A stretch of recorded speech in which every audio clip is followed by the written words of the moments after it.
Good morning everyone. এখন বাজে 6:45। অ্যালার্মটা বাজতে বাজতে বন্ধ হয়ে গেল, এত ঘুমোচ্ছি। আর আজকে ওয়েদারটা এত ভালো না যে ঘুম আর ছুটছে না চোখ থেকে। বাইরে বৃষ্টি পড়ছে, আর অ্যাকচুয়ালি 2-4 দিন ধরে এত গরম পড়ছে যে ঠিকমতো ঘুম হয় না। এবার আজকে কাজের তাড়া আছে, আর অ্যাকচুয়ালি কালকে রাত্রে এক জায়গায় ইনভাইট ছিল, ওখান থেকে আস্তে আস্তে অনেক দেরি হয়ে গেছিলো, ঘুমিয়েছি লেট করে। এই দেখো ঘুম থেকে উঠে দরজা খুলতে না খুলতে সিজুরা বাইরে চলে গেছে ওদের টয়লেট পটি এরা সব এইসব করতে। ওরা না খুব ভালো, জানো তো, ওরা ঘরের ভেতরে নোংরা করে না, বাইরে চলে যায়, তারপরে আমরা কি আবার পরে পরিষ্কার করে আসি আর কি। দেখো টয়লেট করে দেখছে আশেপাশে রাস্তা এত ভেজা কেন। আমি বলছি এই চল চল, ওই ভয়েসটা তো আর নিচ্ছি না, পরে আমি আলাদা করে দিচ্ছি, কারণ বাইরের সব বিল্ডিংয়ের আওয়াজ শোনা যায়। দেখো বাড়ির মধ্যে চলে গেছে সিরো, ওইখানেও পটি করে বেশি, জানো তো, ওইটা নিয়ে কত ঝগড়া হয়েছে আমাদের আশেপাশের লোকদের সাথে। আমি বলছি কী হয়েছে তাতে, পরিষ্কার করে দেবো। আমি অবশ্য পরে স্নান করার আগে পরিষ্কার করে দিই সব। দেখো ওরা এখন ঘরে চলে যাচ্ছে। ওয়েদারটা আজকে ভালোই আছে, বৃষ্টি যেন না হয়। দেখো ঝাড় দিয়ে আসলাম। অ্যাকচুয়ালি একা একা ভিডিও বানাচ্ছি তো কদিন ধরে, এবার সব তো আর দেখানো যায় না, এবার হাতে ফোন রাখার জায়গাও থাকে না, স্ট্যান্ড সেই ঘরের ভেতরে আছে, তো এই আর কি। দেখো ঝাড় দিচ্ছি সকালবেলার, মনে একটা কথা মনে পড়লো তাই একটু হাসলাম। তো ওদেরকে পরে বলবো কথাটা কি মনে পড়লো। দেখো খুব একটা নোংরা হয় না। ব্রাশ করতে চলে আসলাম সোজা, বাইরে সব নোংরা টোংরা ফেলে দিয়ে এসে ব্রাশটা করে নিয়েই এবার ফ্রেশ হতে যাব। তারপর ফ্রেশ হয়ে আসি।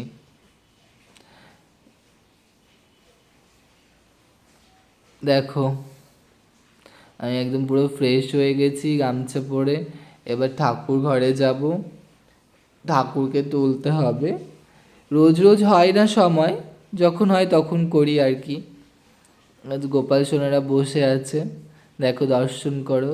আর 3 সন্তান, খুবই কিউট আমাদের ছেলেগুলো, আর এত মায়াবী আমাদের আর কি। এত কষ্ট হয় সব সময় ঠিক মতো সময় হয় না সেবা দেওয়ার, দেরি হয় কখনো, অনেকটা মাঝে মাঝেই দেরি হয় কাজের জন্য। তোরা আর কি বলে, মানে এরকম আর কি, মুখে বোঝা যায় তো ঠাকুরের। বাচ্চা তো অনেক গোপাল দেখেছি আমি, আর আমাদেরগুলোও দেখেছি, একদম নিজের সন্তানের মতো থাকে, ওরা বোঝে আমাদের কষ্টটা। তো আমি এখন গা হাত পা মুছিয়ে নিচ্ছি একটু, সকালবেলা আমরা ফ্রেশ হই তো, ওকেও ফ্রেশ করছি। দেখো বড়জন মাঝখানে, নতুনজন বসে গেছে, ছোটোটা সাইডে, বড়দা মেজদা ছোটদা, তাই তো। আর এটা আমার বড় বেটা, মেজো বেটা, ছোট ছেলে। দেখো মুখ টুক ধোয়া হয়ে গেল, এবার মুখটা মুছিয়ে দেবো আর কি ঠাকুরকে। দেখো কি হাসছে মনে হচ্ছে না, একদম যেমন এই ছোট্ট বাচ্চা যেরকম আর কি ঘুম থেকে উঠে কিউট কিউট ফেস থাকে, আমার গোপালদের মুখ দেখলেও আমার সেই রকম মনে হয়। ছোটোবেলা থেকে তো আমি অনেক, মানে কি বলবো, বাচ্চা ভালোবাসি তো, তো আমার বাচ্চাদের নাড়তে চাড়তে আদর করতে ভাল লাগে, খুব ভাল লাগে। তো এখন তো আর সেরকম বাইরে বাইরে কাজের জন্য থাকা হয় এদিক ওদিকে, তো বাচ্চা তো আর পাওয়া যায় না, এই ঠাকুর গোপালের সেবা করি এই আর কি। পাশের ফ্ল্যাটে ছোট বাচ্চা আছে, খুব একটা ও সবার কাছে যায় না, কেঁদে ফেলে এই আর কি। আর বাকিগুলো আছে সবাই, ওরা আর কি কোলে নেওয়ার মতো না, বড় হয়ে গেছে, অনেকটাই বড় হয়ে গেছে, কোলে নেওয়ার মতো না। তো রাত্রেবেলা জামা কাপড় খুঁড়িয়ে আমার গপুদের ঘুম দিয়েছিলাম। তো সকালবেলা আমি গরমের দিনে আর কি ইয়ে করি না, তোমার জামা পরাই না, ঘুম থেকে উঠে ফ্রেশ করে পাগড়িটা চুলটা পরিয়ে দিয়ে আর কি বসিয়ে দিয়ে আসনে। আর দুপুরবেলা যেহেতু স্নান করাতে হবে, আবার সে জামা কাপড় খুলতে হবে, তো ওদেরও তো একটু নড়াচড়া করতে অসুবিধা হয়, এই জন্য আমি পরাই না। ঠান্ডার দিনে তখন সোয়েটার তো আর রাত্রেবেলা জামা পরিয়ে ঘুমাই, সোয়েটারটা খুলে দিয়ে আবার সকালবেলা সেই জামার ওপরে একটু সোয়েটার পরিয়ে রাখি স্নানের সময়, তখন আর কি ইয়ে হয় আর কি, খুলে দিই। তারপরে আবার সেই স্নান কমপ্লিট হয়ে গেলে চন্দন টন্দন লাগিয়ে আতর টাতর লাগিয়ে তারপরে আবার জামা পরাই। তো দেখো সব গপুদের রেডি করে এবার সিংহাসনে বসিয়ে দেবো, যার যার জায়গায় সবাই বসে পড়বে। বড়জন বসে পড়েছে, এবার ছোটোজনের ছোট্ট জায়গায় সে বসে পড়বে এখন। বড়জন হাসছে বসে বসে, দেখো আমি বড় আমি আগে, এরকম একটা ব্যাপার বুঝেছো, হয় না ভাইদের মধ্যে, সেই রকম ব্যাপারটা এদের মধ্যে। একজন বলে আমি বড় আমি আগে, ছোট বলে না আমি ছোট, ছোটদের সব থেকে আগে হয়।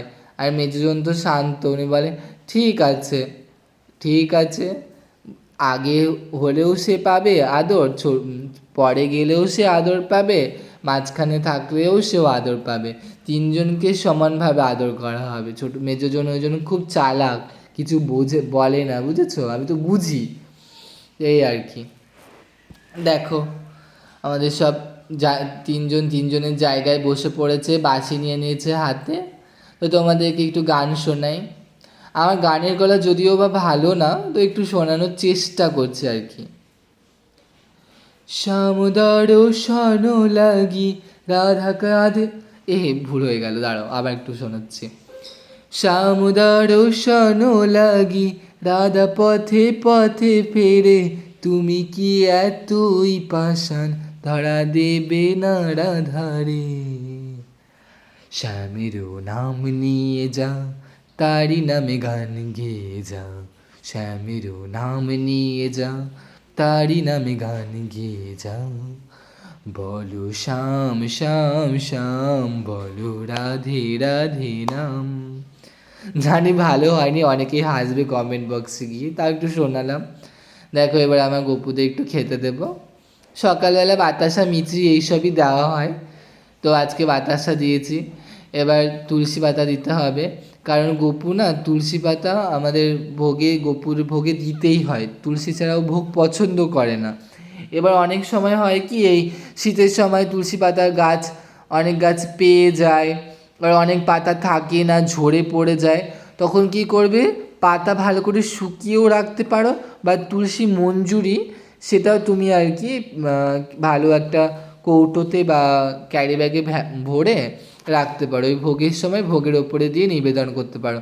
কারণ তুলসী খুব প্রিয় কৃষ্ণের, গোপালের, তুলসী নারায়ণের, এদের তুলসী খুব প্রিয়। এটা তুলসী ছাড়া, তুলসীকে নিয়ে ভোগ নিতে খুব পছন্দ করে, ঠিক আছে। তো এই দেখো তুলসী পাতা দিয়ে ভোগ সাজানো হয়ে গেছে, এবার আমি ধূপকাঠিটা ধরিয়ে নেব। ধূপকাঠিটা ধরিয়ে আগে দেবতাদের আহ্বান করতে হয়, তোমাদেরকে বলছি। তোমরা সমস্ত কোনো দেবতার পুজো করার আগে আগে ধূপ দিয়ে আহ্বান করে নেবে, তাকে আসনে ডাকবে। তো তারপরে আর কি, এবার আমার আহ্বান হয়ে গেছে, আমি এবার ভোগটা নিবেদন করে দেব।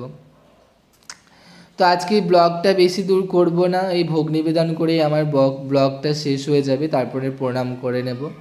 তো আমার ভিডিও নতুন দিচ্ছি, তোমাদের কেমন লাগছে তোমরা জানাবে কমেন্ট বক্সে, ঠিক আছে। ভালো লাগলেও জানাবে, খারাপ লাগলেও জানাবে, ঠিক আছে।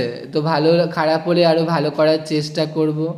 তো এই, তো তোমরা সবাই ভালো থেকো, সুস্থ থেকো, আর নতুন চ্যানেল খুলেছি তো ব্লগ বানাচ্ছি, তাই পাশে থেকো। সবাইকে টাটা, এখনকার মতো এই পর্যন্তই। আবার নেক্সট ভিডিও নিয়ে, নেক্সট ব্লগ নিয়ে তোমাদের সামনে আবার আমি আসবো। Bye bye.